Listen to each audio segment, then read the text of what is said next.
Hello, everybody. Welcome to Monday Morning Must Knows. My name is Merlin Rothfeld. Here are three important things to pay attention to for the upcoming trading week. Now, before we get into that, let's talk about the two massive highlights from last week. On Wednesday, we had NVIDIA report earnings with blowout, stellar, astronomical earnings, shocking the market, sending it soaring higher in the after-hour session. Of course, over the next 2 days, gave all of it back and then some, bring those markets down. And that may be coupled with what happened on Friday morning with Jerome Powell at the Jackson Hole Symposium, really citing weaker market conditions, feeling the need that there's still probably going to be some rate hikes going forward. Markets didn't like that so much, so we got a lot of volatility last week. Now, I'm not so sure we're going to see that same extent of volatility in the upcoming trading week, but we do have some names in the earnings calendar, so let's start with your earnings calendar for next week. On Monday, you've got nothing, and yet there still are 261 companies reporting. Tuesday, they start to roll in. The EV darling NIO, you've got Best Buy and Hewlett-Packard. On Wednesday, you've got Salesforce, Viva Systems, Prudential, and CrowdStrike.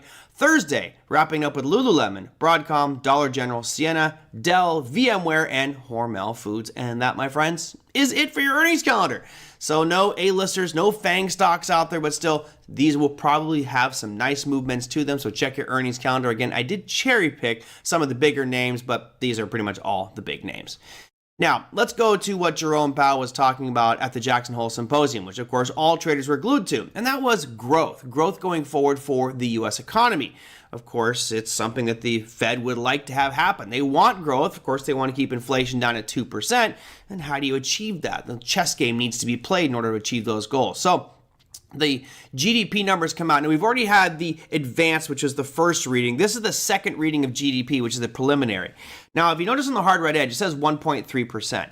It's a bit misleading because right now the expectations are it's going to come out at 2.4. And you're thinking, oh, that's going to be doubling almost what the previous number was. No, that's not quite right. The way this number is reported, yes, it is a quarterly reading for GDP. However, they annualize it, meaning they take the last 4 bars and add those together. So if you look here on the screen, I'll put a red box around the last 4 bars. You notice there's one there that's below 0. So that bar is negative. You got the next 3 are positive. That gave an overall reading for GDP of 2.4%.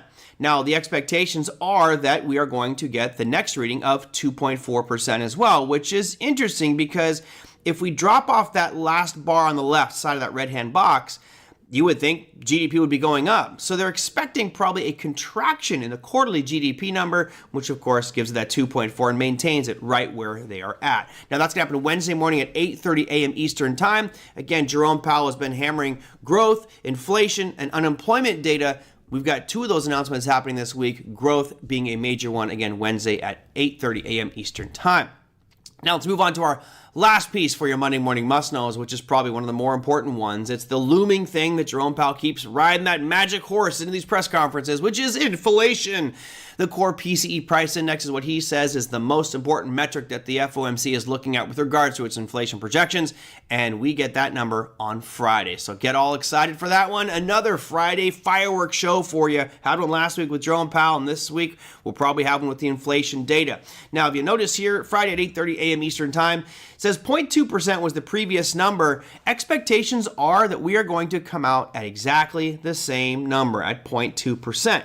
Now, of course, if we continue to stay at 0.2%, this is a good thing, right? You can see there's been wild fluctuations to the left. But if we stay at 0.2%, if you annualize that and say 0.2 times 12, you come out at a 2.4% inflation, which is what the Fed has been targeting. So that would be pretty good. If we stay at 0.2, if we drop to 0.1, that could be really good for our markets. Anything higher than 0.2, expect there to be some aggressive sell-off in the markets. And the higher above 0.2% we get on Friday, if it happens, I would expect more sell-off because that means the Fed is going to more likely raise at the September 20th FOMC meeting. So a lot of important stuff. We've got a light earnings week. We've got some good GDP numbers coming out. Well, hopefully there's some good GDP numbers. And then, of course, the core PCE price index, which will give us a measurement of inflation. That, my friends, is your Monday morning must-knows. Be careful out there. We'll see you next week.